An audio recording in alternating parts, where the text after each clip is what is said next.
I didn't have to pay Amazon. They just wanted to see that I had that amount of money to fund my business to get started.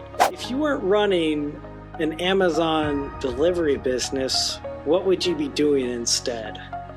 Oh man. So, as I mentioned, I do have a background in sales. My last sales job. I loved it. I love doing outside sales. Can you share a moment of failure and what you learned from it in your delivery company?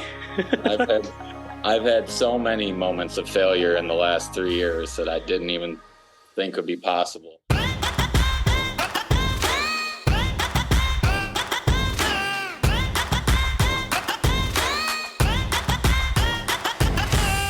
Welcome back to the Hash It Out podcast. I'm your host, Hash Brown, the crispy man with no tan. And joining me today is my boss, Dennis. How's it going, Dennis? I brought you in today, because I thought you'd be an interesting guest. I ask everybody on this podcast, and it's, what do you got to hash out? Yeah, well, first off, thanks for having me on the podcast. This is absolutely Exposure, first podcast that I have done. So yeah, awesome. I was excited when you asked me. But to jump right into it, what I would like to say is I don't know how big of an issue it is for the world, but for me, I see it as a little bit of an issue, and that is the difference between me, delivery, and Amazon. Could you elaborate a little bit on that? I'm not sure exactly what you mean by that. Yeah, so my company is delivery that you're employed for. Yep. And I am what is called an Amazon delivery service partner. Yep. So what that means is Amazon contracts me to employ you to deliver their packages. It's pretty simple. I think that a lot of our employees and a lot of the people around Amazon have a good idea of how things work. But when parents or, random people who are not involved with Amazon, which I think that number is shrinking by the day because of how massive they are. But people see Amazon vans in their neighborhood and they think, hey, that's owned by Jeff Bezos and that's his driver and he's paying them. So something as simple as that down to, just my involvement and kind of, what it is that I do and what my company does to help Amazon and to help the greater Lansing area. Yeah, that's great. That's awesome. I'm surprised you brought that in. I don't know how I could compare to that. Other, I don't want to bash anybody at the company, but I feel like I think our company is the best. And during peak season, not peak season, it was Prime Week. I remember it was super clustered and backed up, and we were all outside putting the carts in our vans outside the warehouse. And I remember helping other people. And I was like, so what company are you a part of? And they're like, oh, I don't remember what they said. And I was like, well, do you guys get incentives for extra days and stuff like that? And they're like, what? I was like, you don't get $25 or $50 to work your overtime days? And they're like, no. I was like, well, I think you should join. Whether they did or not, but I was just join me, trying to get more people into our great company. Because I feel like ours is a lot of people, they have their cliques, but I feel like for the most part, everybody gets along, That's what we've always kind of tried to do. I started this company a little over 3 years ago. In the beginning, I was there, every day for at least the first 6 months. I can't afford to do that anymore because of the work that I have to do, unfortunately, is done, behind a computer primarily these days. But we've always tried to, make it a good, friendly culture where everybody kind of gets along and can help each other. If there's, we've had a handful of bad apples over the years for sure. Right. Poor attitudes and things that, we just don't we don't want people bringing into our workplace because that's so contagious as somebody coming in with a negative attitude.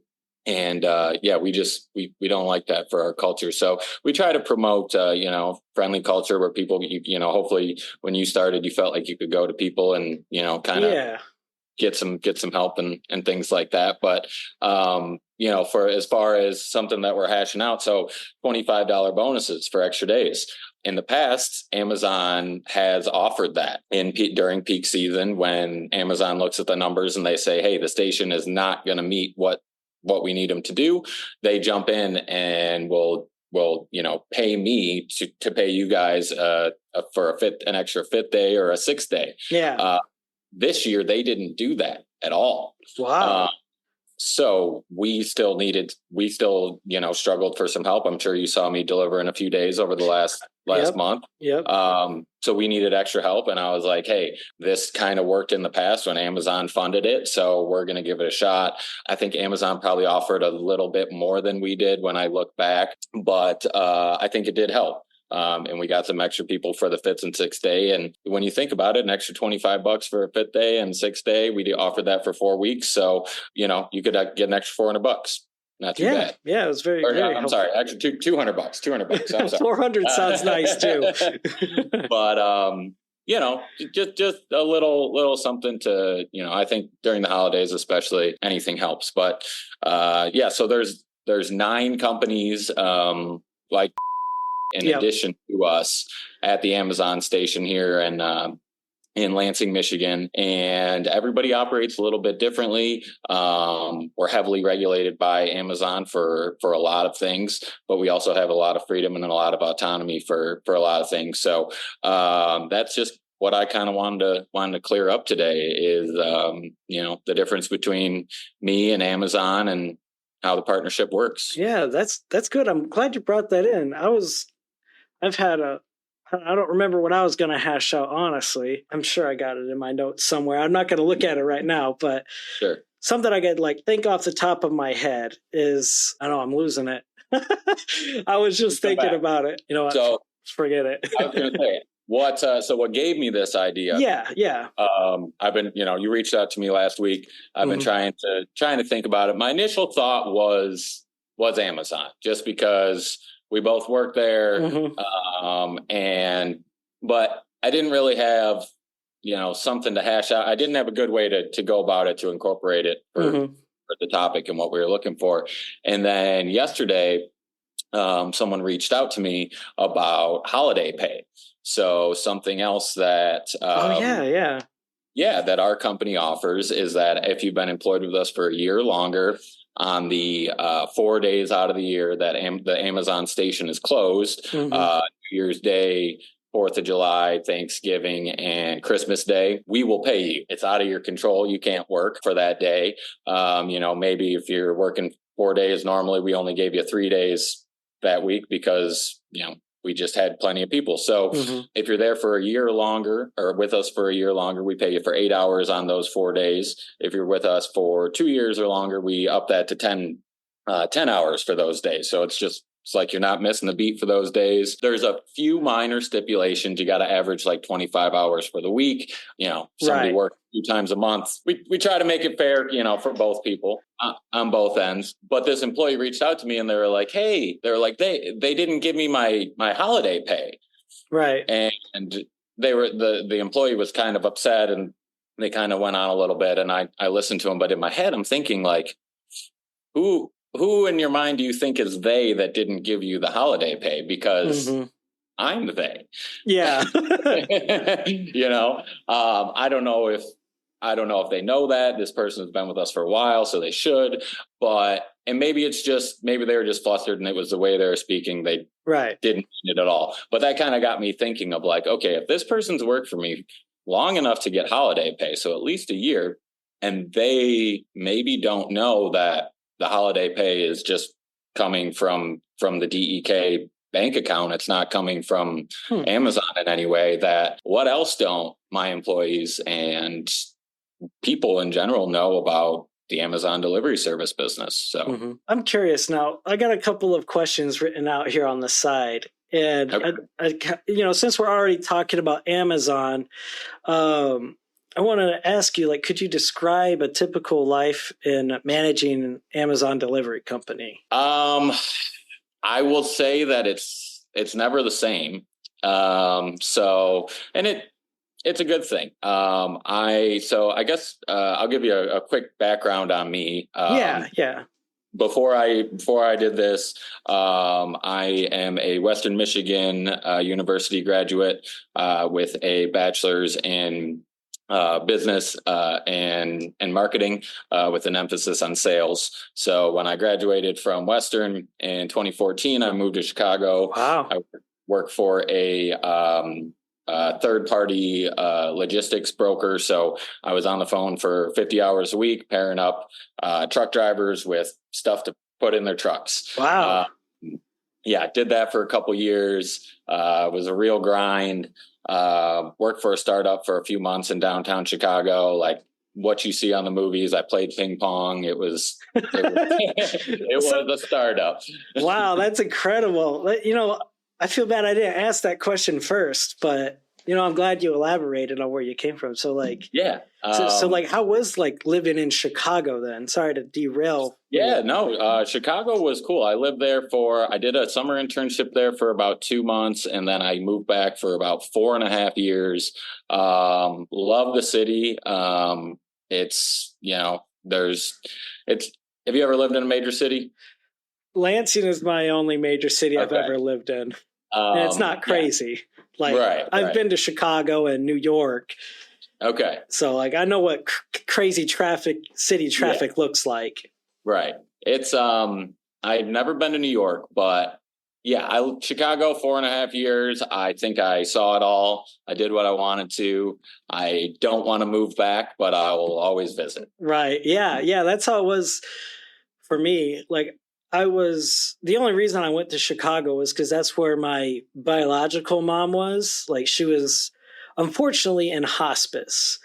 So, once I heard word that she was there, my family and I, my brother, sister, and I just went right there. So every weekend of 2018 that we went to Chicago.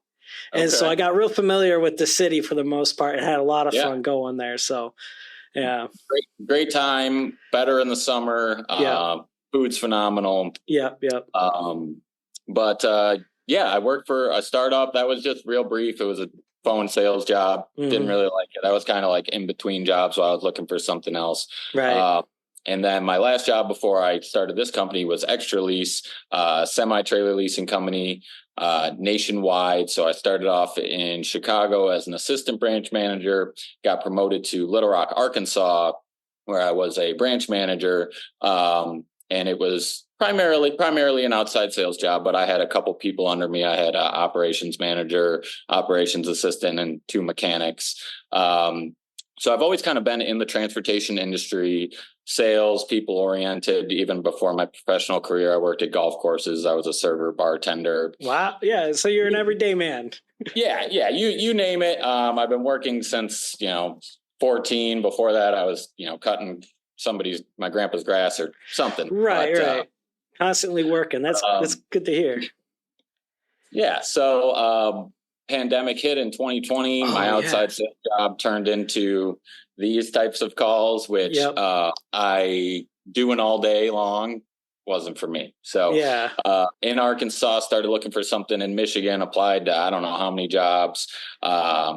Amazon was the only one that really showed me any interest. Okay. And to become a delivery service partner, you can get online and apply just like any other job.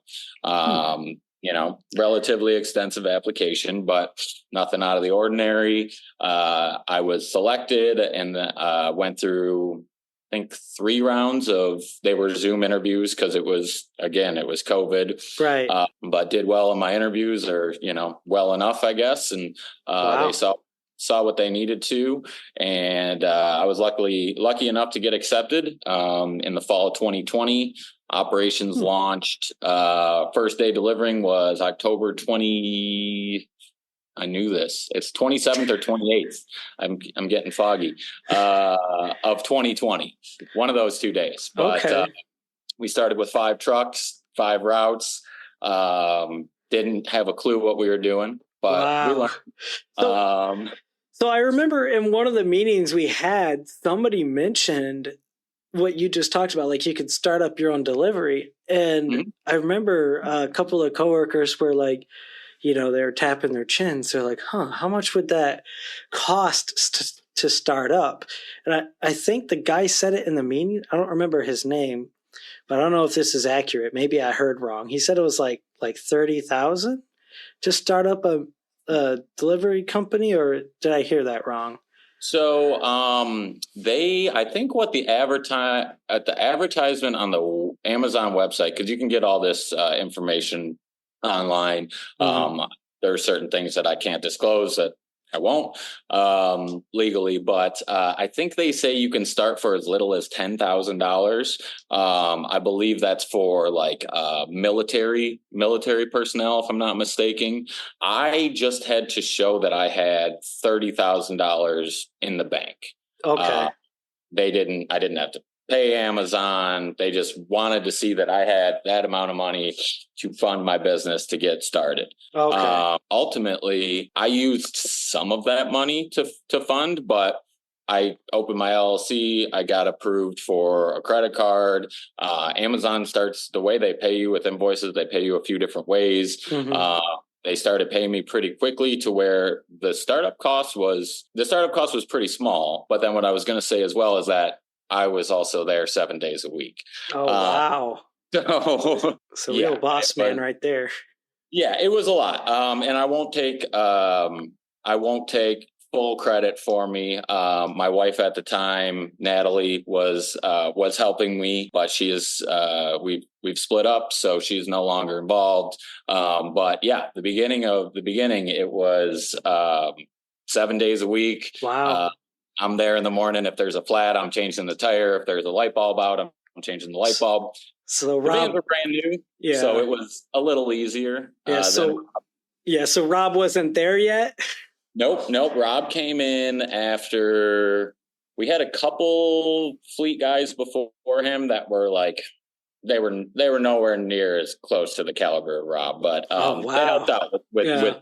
they helped out with things, and Rob really Rob learned a lot. There was a bit of a learning curve for sure, but Rob came in after a year and a half. So after we brought on our first fleet guy after like 9 months, I want to say. Our first managers, Spencer and did you work for Jeremy?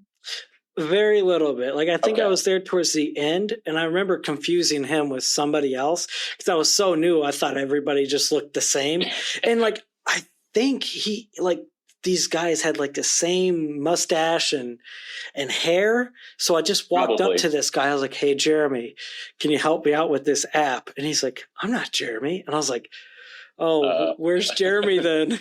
Like I barely remember what he looked like, but like I said, he had like the same mustache as Yeah. Jeremy, so I was confusing him with somebody else. But yeah, I remember him very faintly. Yeah, but we brought him and Spencer on as managers. Really, we started training them after probably about 9 months of being in business. And the first year of Spencer and Jeremy managing was like I was still pretty heavily involved just because I was giving them more and more responsibility little by little. Right. Whereas like when Amber jumped in for Jeremy in the spring, she had kind of like a crash course of a month to be like, all right, well, you got to learn this. Yeah, it definitely felt a little rocky at first, like, and I Yeah. love Amber as a manager. She's very helpful. So shout out to Amber. Yep. But like, it seems like in my experience of working there, like Alex was the GOAT. Like he was the greatest of all time because he was like managing, in my opinion, like sounded like everything, even though he was just like HR guy. So I remember going to him for a lot, and then once like Amber showed up, she kind of divided that load and started like helping out, taking some weight off of his shoulders. Yeah. But I just remember going to Alex for everything. Like it was like he was, one, easy to talk to, and just he was always there on like immediately replying to people. So like I really like going to him for a lot of stuff. But then once Amber came around, I had to kind of get used to her. Like, oh yeah, she's here now, So right. yeah, Alex is amazing. He started as a driver. He drove for another company first, moved over to us. But yeah, I mean, he fills in for the managers when they're sick or gone. Like he can do everything. He knows he's awesome. He's great. Yeah. And like you said, super easy to talk to. Yeah, really, really fortunate to have him. Yeah. But I think I can start to answer your question now of the day in the life of me. Yes. So the last month it was a little bit hectic. Peak season, Thanksgiving, pretty much Black Friday to right around Christmas, day of, couple days after, day before, give or take. I was not doing what I would normally do. I would say it was just kind of fly by wheel. So every night at 6:00, I get an email that gives me a number of how many routes we got for the next day. Amazon gives us each week, they'll give us a number of routes they want us to hit each day, and we're expected to do at least that many routes. So I go in each week, I put in how many routes we can do. Hopefully that lines up with how many they're asking for. And then depending on how many packages are actually available to deliver, Amazon might want us to run 60 on a Tuesday, but Monday evening I get an email that says only 55. Oh, okay. That's all they can do. I said we could do 60, but Amazon's saying we can only do 55, which is what I was banking on for the month of December, because they wanted us to do even more routes than we ended up doing. And each night I'd be looking at my email at 6:00 and being like, praying that they didn't give us as many as they were supposed to. Wow. So that was a little stressful, but this is our fourth peak as a company. I expect it. I know that during December, like if friends want to hang out, maybe I can, but maybe I can and I got to cancel last minute. Right. Same thing with family members. We went out to dinner for my mom's birthday a few weeks ago on a Sunday, and I came into Lansing that morning, went and delivered for 3 hours because that's all I could do because I wanted to make it to my mom's dinner, and then drove home after that. That's that's great. So my job is a lot of driving. It doesn't help that I live an hour away from Lansing now. So, and then I'll usually sit kind of where I'm at right here at the counter or on the couch over there a lot of times too. Fire up some sitcoms in the background and just get on my laptop and start going to town from everything from, making sure that we're, auditing invoices, making sure we're getting paid the right way, making sure that we have, enough people, making sure that, the managers are doing their jobs properly. Thankfully, I have a really good management team underneath me to where I don't have to keep a close eye on them. When I was dealing with insurance claims, workers' comp injuries, we get a lot of those. Which I'm so numb to nowadays. And I don't want that to come off in the wrong way. That I don't have sympathy for people get hurt, because I do, and it sucks. Right. But we just have so many people who get hurt in this line of work. Yeah. And it's nobody's fault. It's just when you're changing elevations and trying to hustle for 10 hours a day, 40, 50, 60 hours a week, things are going to happen. Yeah. So I get it. But I told somebody the other day that I was like, yeah, we get like 30, 40 work comp claims a year. And they looked at me like, that's insane. I'm like, yeah, I don't, they're mostly, like rolled ink, like people are off for like a week or 2 weeks. Like, I don't think we've had really anybody who's gotten like surgery or knock on wood, anything super major. That's something that I handle. I do every Wednesday, at least I try to get to the station and sit down with all the managers, make sure that they don't need anything from me. We go through our weekly scorecard, go highlight any problem children I'll refer to them, highlight good people too. Yeah. I was telling somebody the other day, and then I thought about this after, but I kind of act as like a regional manager. I like to think, even though my region only has one branch. Right. But, during the holidays, people probably saw more of me. I'm there when I'm needed, basically. Yeah. I did, I did manage drivers for, a year at least, and, go to the, I think I went to the offsite lot every day for probably the first 2 years and, talk to drivers. And it just got to a point to where, it felt like I was managing 100 people and I never had a day off. Everybody had my cell phone number and it was just like, I never got a break. So that's why I'm very happy to have, the management team that I have, Spencer, Amber, Alex, Rob, and the dispatchers as well, to just kind of take that off a little bit, because it's a stressful job. I mean, you wake up in the morning, and when Amber and Spencer come in the morning, they get in at 8:30 routes. Yeah. We don't know we got a good idea where our routes are, right, but our routes don't populate until 8:30 in the morning. So at 8:30, we see where our routes are at. We see our final number of how many we're doing, and then people start calling in. Yeah. There's a lot to do, and it's pretty stressful for those couple of hours until you get everybody out on the road. Yeah. And then, like today, Amber's, working on the schedule, but she might get a call right now that somebody's stuck and, she's got to go jump in the Raptor and go pull them out. So there's always something that can pop up. You put how many vans do we have on the road today? I didn't even look. I don't even know. I didn't even look at the thing. It was my day off. You're supposed to have 45. Yeah. For some reason, it's popping up here for remaining meeting time. I didn't know there was a time limit I had on here. It says 8 minutes, which is unfortunate because I was hoping to go a bit longer than that. However, can you just end it and restart it, maybe? Maybe. If anything, I could do that. I got the editing stuff. So if it does abruptly end, which I hope it doesn't, I'll just restart it and invite you back, basically. Okay. I feel like we talked about this at the 3-year annual thing about the technology changes.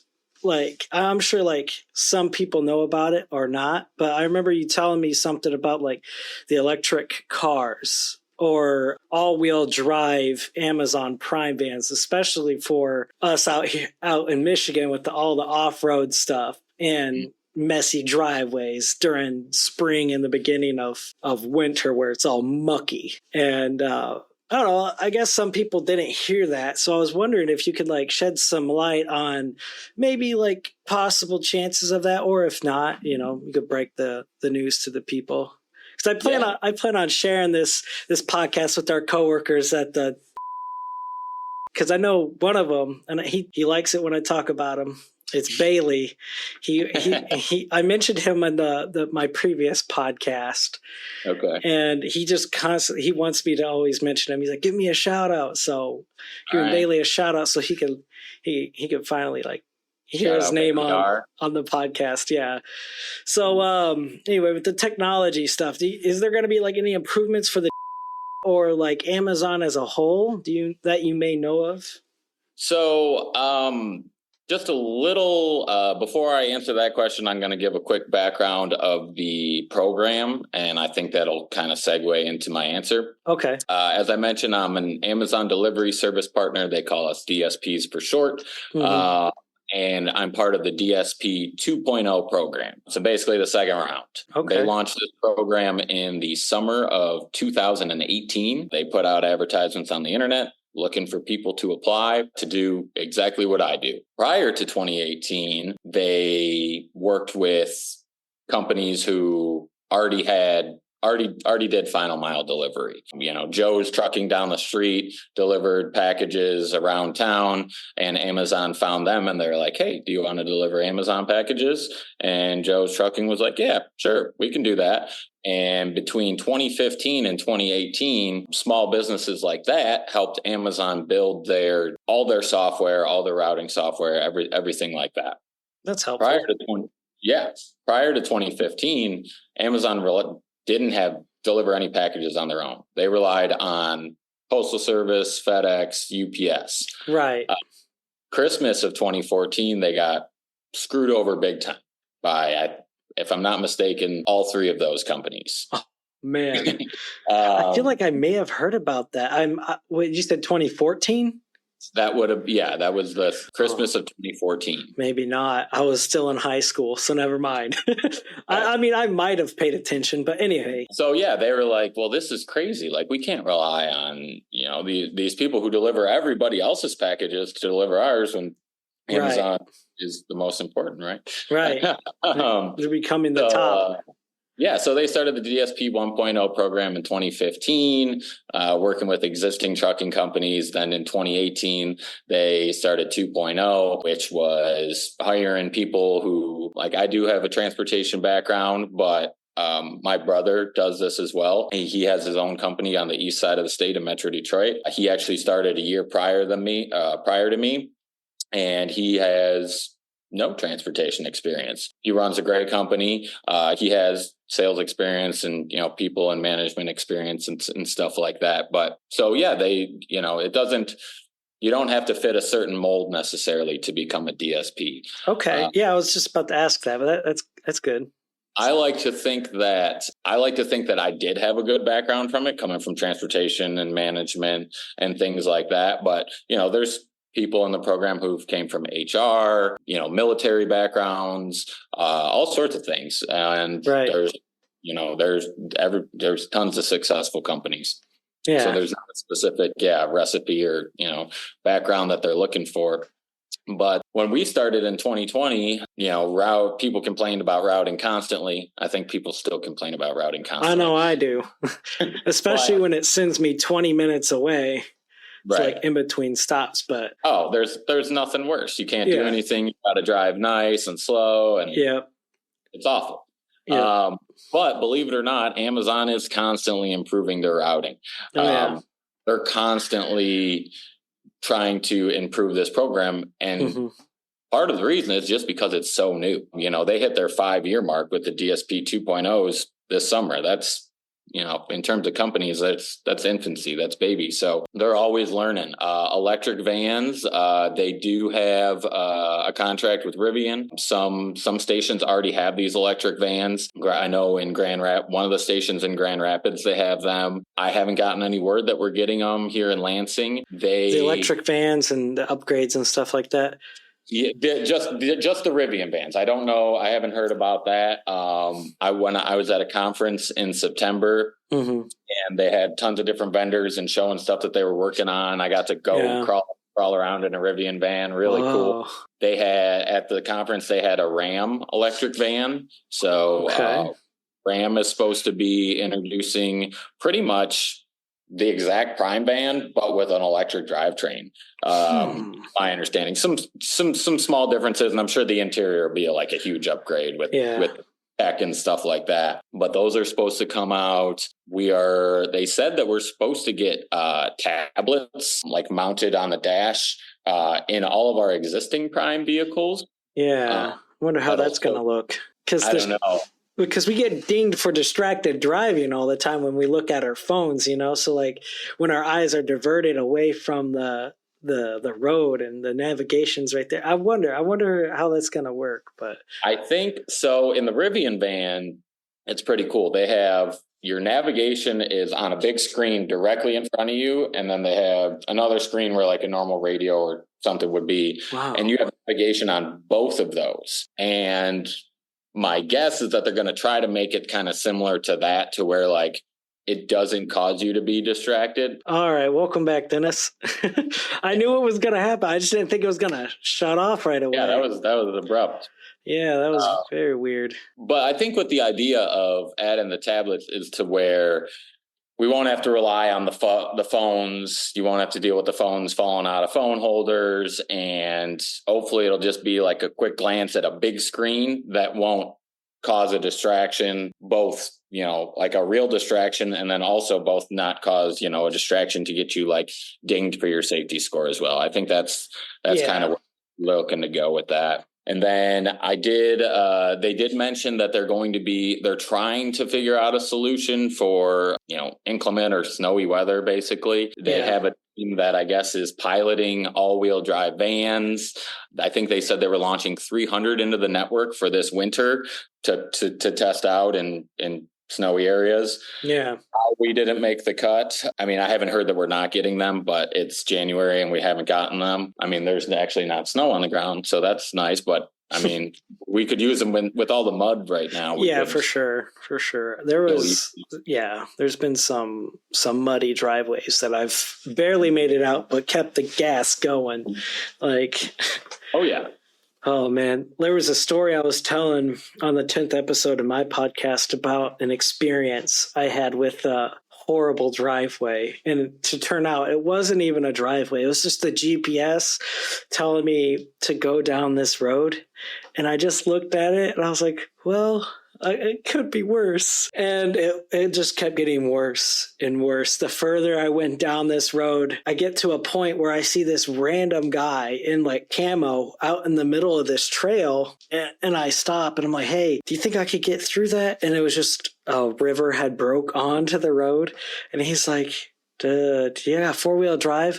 I'm like, I barely made it through what I just got. And this road was like, I think it wasn't even a road. It was like a conservation area. So like there was bulldozers and a bunch of like equipment on the sides, like in the woods, because they were like making room for, I guess, parking or something. Okay. So like it looked like somebody went down this road with a monster truck. And I was scared I was going to get lost in the mud, and then like I was flooring it, needless to say. Yeah. I backed up very carefully.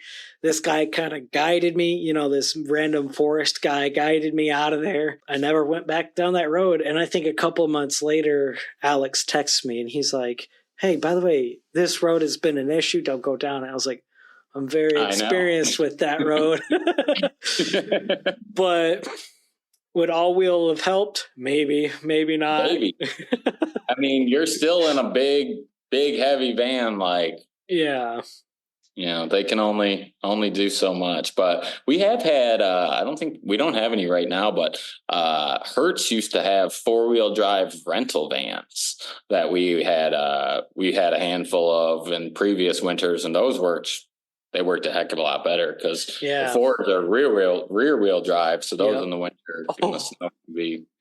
Yeah, there was, speaking of rear wheel drive, I was in one of the mini U-Hauls, and basically it was just like a slight hill, and I still had packages, and I thought I could just back up into this person's driveway. That slight hill wouldn't bother me, but I eventually got stuck, and I was getting ready to call dispatch and see if they could help me, but the guy saw me struggling, so he came out with his truck and helped me out. So that was helpful.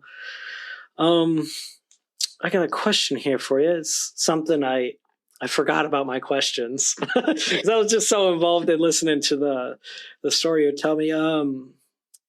If you weren't running an Amazon delivery business, what would you be doing instead? Oh man. So, as I mentioned, I do have a background in sales. My last sales job. I loved it. I loved doing outside sales. When I moved to Arkansas, it was cool because I got to drive around the state and, explore a brand new place that I've never been before and go meet new people. And, I'd like to think that I'd still be in sales. I was getting kind of sick of it, sick of like the grind of it, Right. Like if you're not always on top of sales, like things can fall behind, then you're making less money. And it's just, always a constant little worry. So I was looking to transition more into like a sales manager role to where I feel like I've done sales for long enough and I could, assist in bigger deals or, help out newer associates or newer salespeople. Yeah. Because if I didn't start this company, I mean, I planned on staying with my last company for forever. I mean, my goal was to, so their business model was like they were in like every major market pretty much. But it was only like a few employees at each branch. It was kind of like a rental car business model. But bigger cities had bigger branches, bigger earning potential. So I got promoted to Arkansas, as funny as that sounds. Wow. And my goal was to be there for a couple years and then get promoted to, back to Chicago, somewhere in California, Denver, like a larger city. Because I really did like that job. So I'd like to think that that's what I would be doing if I wasn't doing this. Oh, okay. That's pretty cool. It's like, I wonder, like, because I didn't even ask this, but like, how old are you, Dennis? Like, because you sound like you've been around the entire United States, had all this experience, but you look not too much older than me, So I turned 34 this month in a couple weeks, actually. Oh, okay. All right, everybody out there who's listening to this, we got a plan for Dennis's birthday. No. Yeah, 34. I don't know. I don't feel 34, like really physically or mentally. I don't know if that's a bad thing mentally, but physically, I think it's a good thing. So yeah, that's good. That's good. But I've always it's been kind of open to opportunities, and putting, I tried to put my career first. The opportunities that I was presented with were in Chicago when I graduated from school, and I went there and ran with it. My company called me out of the blue one day and said, "Hey, will you move to Arkansas?" And I said yes to that. I'd like to think at this point I've gained a good amount of experience, and living in different states and different cities and different parts of the country is just like the people you meet and the different perspectives you get is priceless. Yeah. So, like, where do you see your little company DSP like evolving in 5 to 10 years from now? Where do you see it? So I'd like to continue to grow. This was our busiest year, our biggest year revenue wise. I was looking through some numbers the other day with Alex and Spencer, actually, and it's just crazy how big of a little company we are. Mm-hmm. During the holidays, we had right around 100 employees. Those bi-weekly payrolls are over $100,000. It's crazy. It's a lot of numbers. Yeah. But it's been our busiest year yet. We continue to grow. For anybody who doesn't know, and this is probably most people, we're number 3 in the station for volume share. So depending on how reliable we are. So reliability is Amazon says we want you to run 10 routes. If you run 10, you're hitting 100%. You run 9, you're hitting 90. You run 11, you're hitting 110%. Mm-hmm. So the goal is to hit at least 100 plus. And then each quarter, the people who basically have the highest percentage can earn a little bit bigger piece of the pie at the station, so to speak. So there's only 2 companies in the station who get more routes per day than us. They only get a couple more routes per day than us. So that's our constant goal. That's why you see me out there delivering. Like, yep. I don't have to. Amazon can say run 50 routes, and I'll say I'm going to run 45, and they're going to be like, we don't like you that much. Oh, wow. No. If it was one year where it was holiday season and I couldn't hit my commitments, and I was like, listen, this happened, we were struggling, we were trying, like, it's not the end of the world, but it doesn't look good. Right. So yeah, when Amazon wants us to hit the routes, like, we do whatever we can to hit those routes. And the reason we do that is so we can continue to grow as a company. And so when it comes springtime, when there's, some companies, like in March, there's the bottom companies in our station are probably going to be getting 18, 20 routes a day, where hopefully we're getting closer to 30. Wow. Which means we can keep more people employed full time. We don't have to go up and down as much with our fluctuation of staffing. We don't have to lay people off. We don't have to hire seasonally. So continue to grow in that sense is definitely the main goal. Grow at our current station in Lansing. Mm-hmm. And then last year, Amazon started a program to where they're offering super high performing existing DSPs to launch at another station. So super high performing, being like your weekly scorecard, your reliability, everything. You got to be great. But we really are right there. Our reliability could be a little bit better, but in terms of safety and everything else that we do, like we've really kind of honed in on it, and found out which coaching methods work, and how to correct people because people come in and they don't know that you got to drive this van super super nice and cautious, and that if you don't, Amber's going to be calling you and being like, what the heck? So, or Spencer. But yeah, so that's definitely a huge goal for me, is to perform well enough to get offered to open up at another station. Okay. Because that would be sweet. There's one company at our station right now who they're part of that program. They started off in Grand Rapids, and now they opened their second company here in Lansing. Wow. So it can be done. That's pretty cool. Yeah, that's definitely the goal for sure. That's a good goal.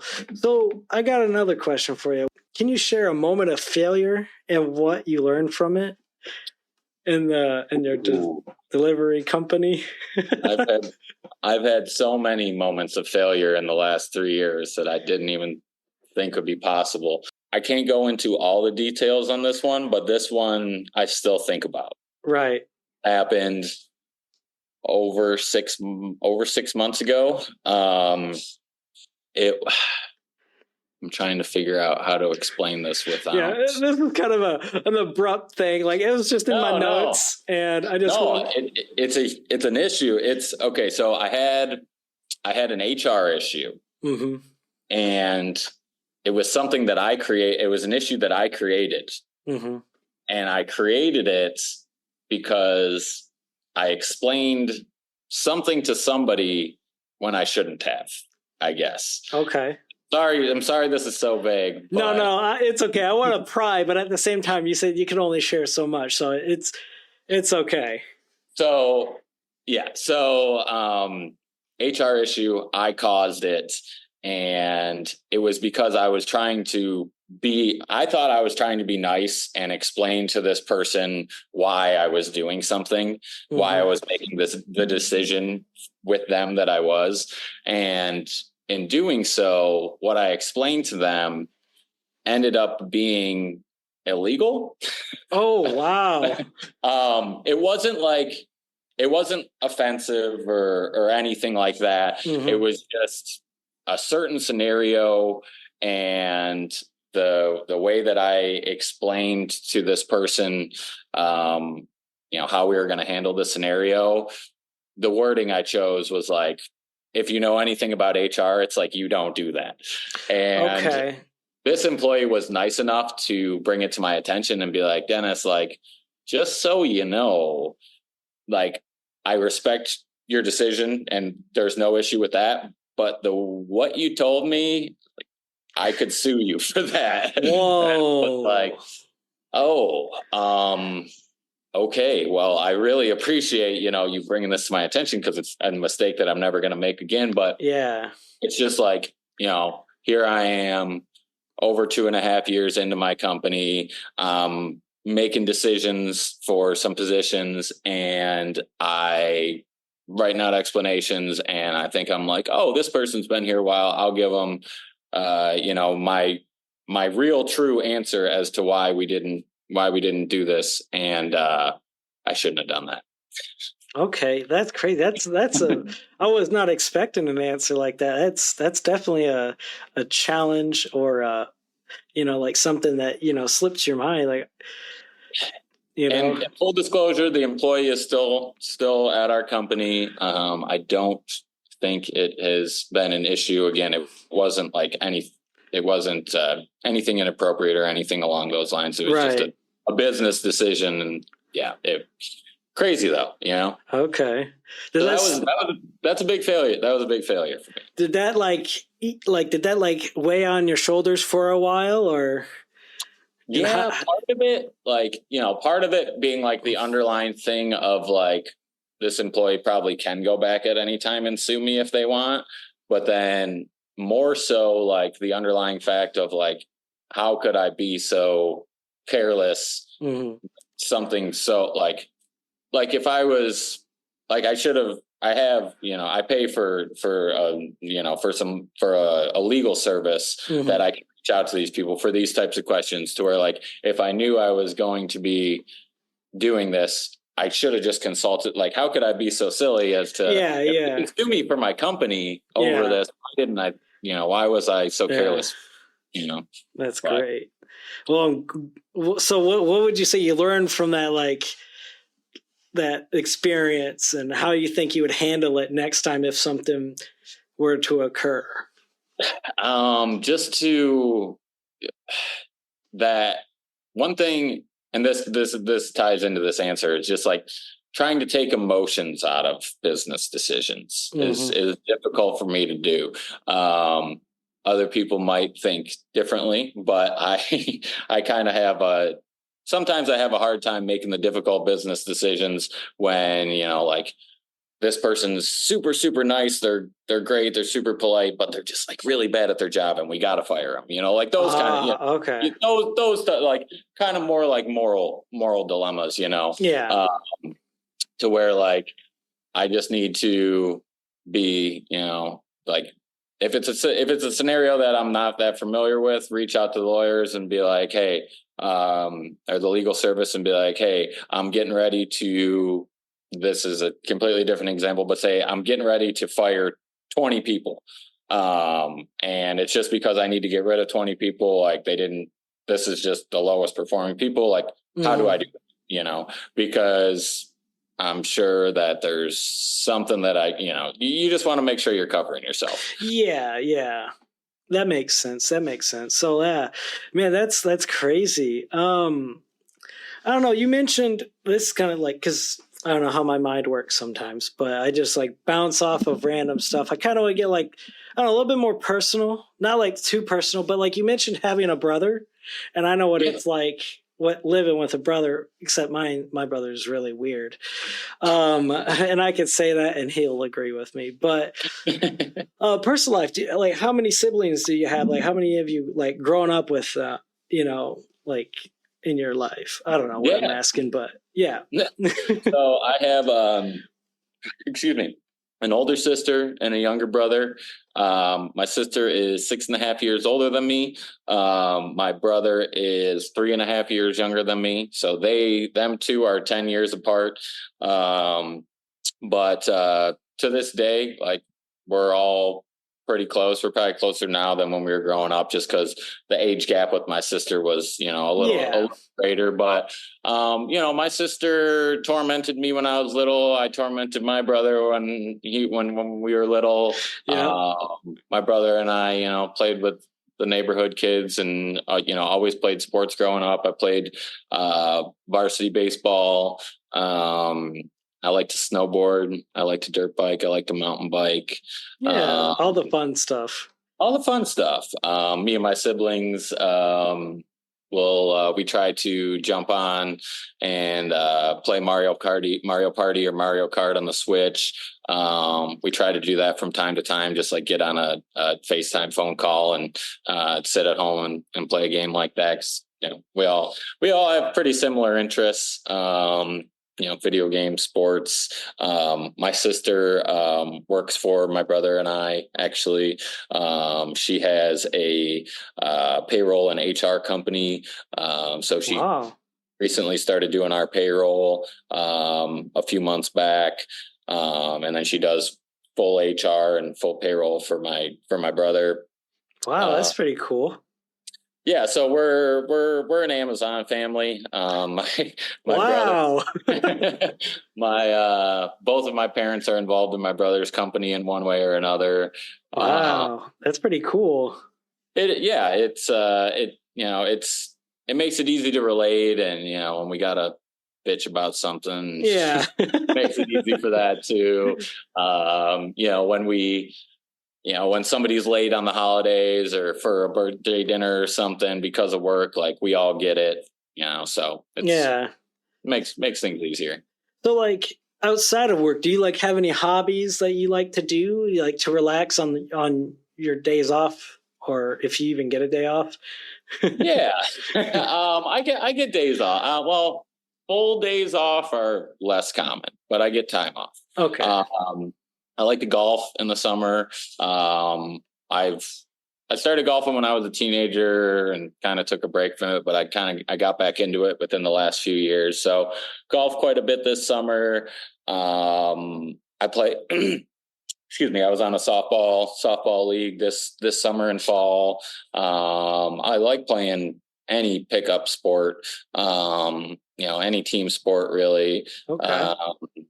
I like going to Red Wings games. Me and my brother have half season. We get half of the home games. We have season tickets for. So go to a lot of Red Wings games. I think I mentioned mountain biking. It's snowboarding season now, so I'm looking forward to doing some snowboarding. I'm going to Canada at the end of February. I've been snowboarding since I've been pretty consistently since about age 10. Yeah. So since I'm old now, a long time. But hanging out with my family. My parents have a pool at their house, so hang out there a lot during the summer. That'll bring, my siblings over there, and I have going on a 2-year-old niece. She'll be 2 in April. Okay. So that's my first niece or nephew, first baby we've had in the family for a long time. So that's pretty fun. Yeah, there you go. Building a legacy. Yep. And then they're going to be a part of the Amazon thing. And Amazon babies. Yep, exactly.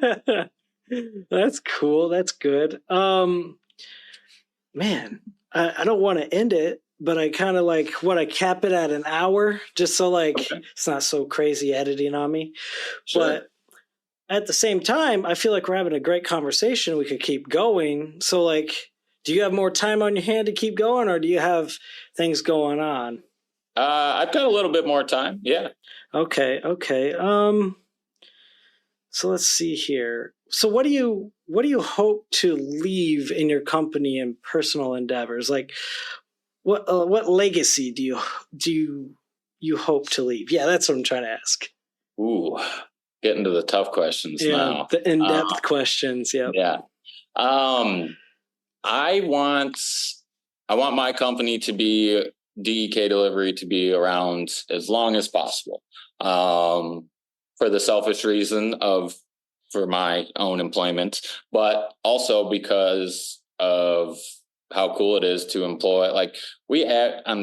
Throughout the year, we average, I think, about 85 employees. As I mentioned a little bit ago, during the holiday season, we're upwards around 100. To all of those full-time employees, full-time being over 30 hours, we offer health insurance. We offer a 401k with matching.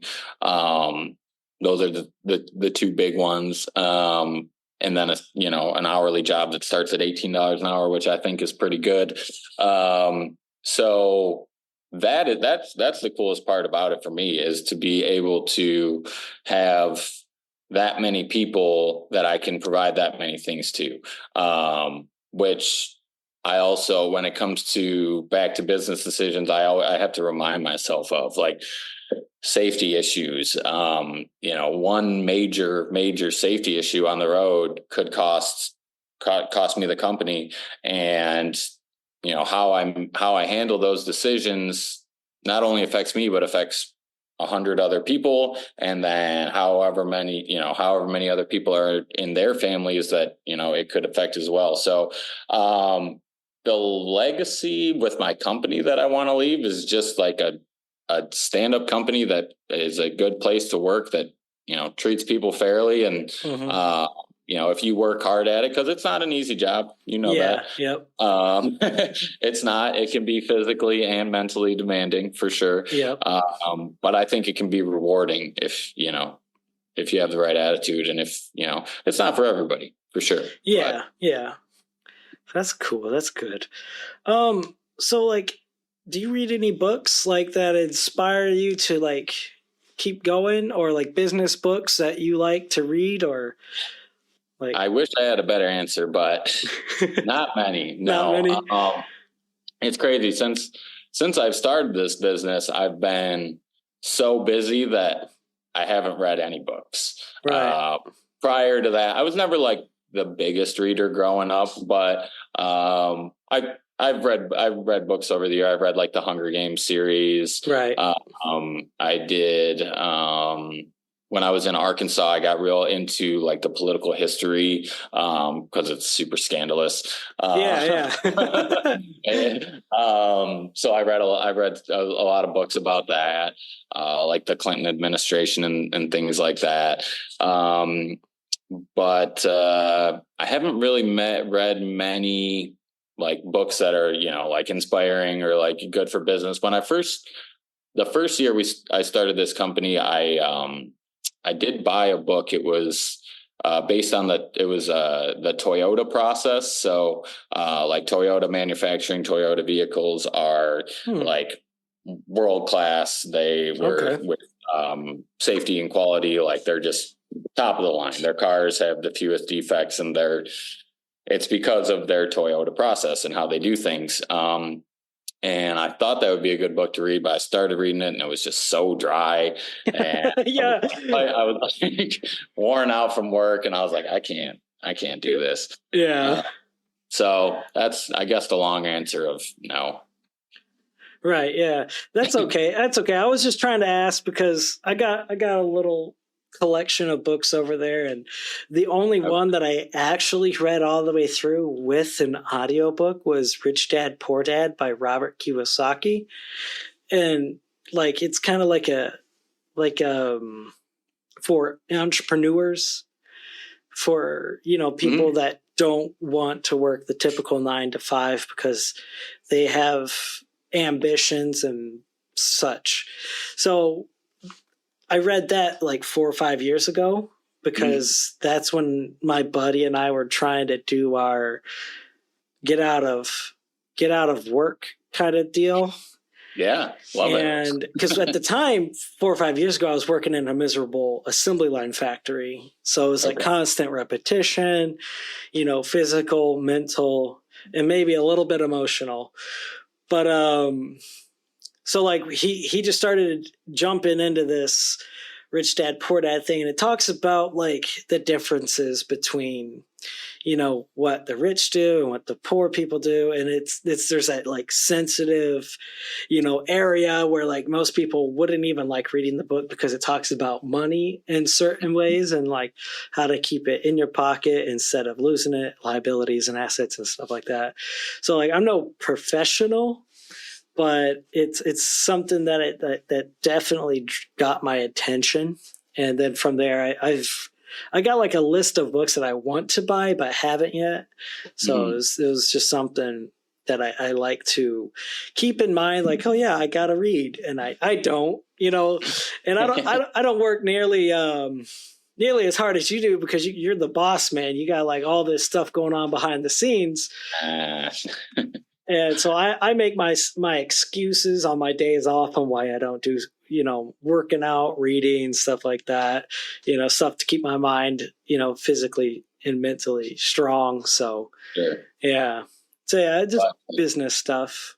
Like that's a good book. I haven't read the entire thing. I need to go back and read it because it's like one of those books that's like a good, like fundamental, like kind of building blocks book. Yeah. Yep.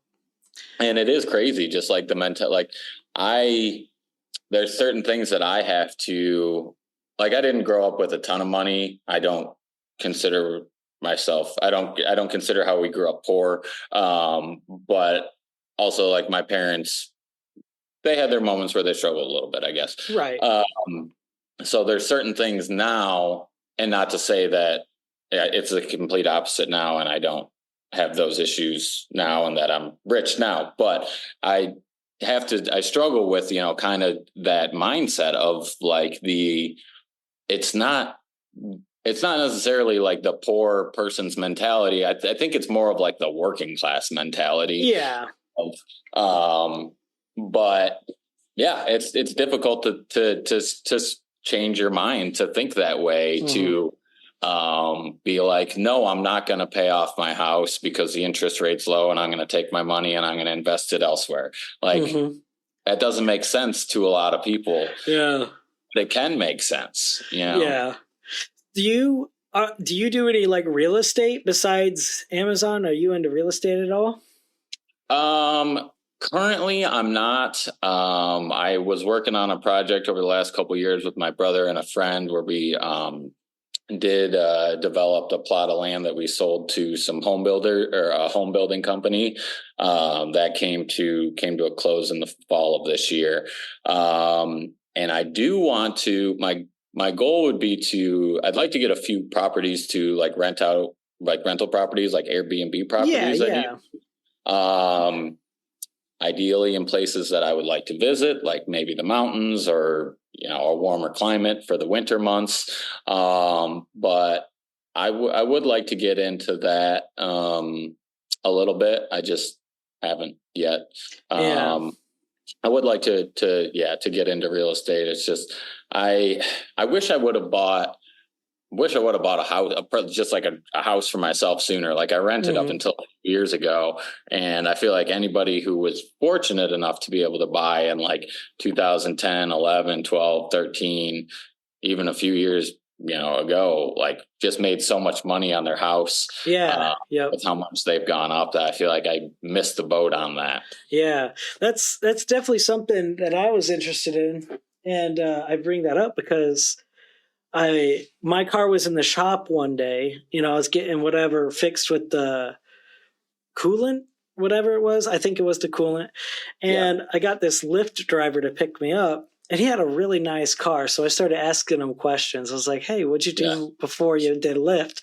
And he's like, oh, I was a real estate broker. And I was like, interesting. You know, I want to kind of get into real estate a little bit. So I kept asking him questions. How much did it cost to start up? And he was like, if I were you, I'd save at least like $2,000. You know, that's just bare minimum entry. Like, you know, so you're not scared by the price. Right. And you know, I was listening to him talk and I saw on the side of his glasses, it said Gucci. So I was like, oh, this man made a lot of money. So like he's retired now. Okay. So I started to like, you know, ask more questions. He gave me his business card. And then I started listening to like real estate rookie podcasts, like stuff for like people in similar situations as me. And so then I signed up, reached out, and then I think within a couple hours, somebody reached back out with me. They had my number and everything because, you know, you got to fill it out on the website. Yeah. And come to find out, it's somebody that's like here in Lansing. And I'm like, whoa, wait, hold on. You're a real estate person from this place? Do you know this Lyft driver? And they're like, yeah, I know that guy. And I was like, no way. So it was pretty cool how it all like happened. So I feel like I'm dabbling into that just a little bit. So yeah, it's real estate's kind of interested me ever since I started reading the Robert Kiyosaki book. And so that's why I asked you that question, you know, long-winded answer, but for passive income and I think for safe investments, like safe long-term investments, you know, you hold on to a house or a plot of land long enough, it's probably going to go up in value, right? Yeah. Well, I unfortunately got the reminder that the meeting's going to be ending in like 3 minutes. Yeah. Okay. So I don't know if I'm going to invest into buying a Pro, but I think I want to end it now, wrap it up before it just immediately cuts us off again. Yeah. So thanks for coming on, Dennis. I definitely appreciate all your helpful insight on, you know, what it is that you do behind the scenes and, you know, who you are as a boss and as, you know, somebody outside of work. So, thanks for coming on, and I hope to, you know, maybe we could do another one in the near future. Yeah. I really appreciate you having me. As I mentioned, First podcast. I think it's under my belt now. I think I probably could have done worse.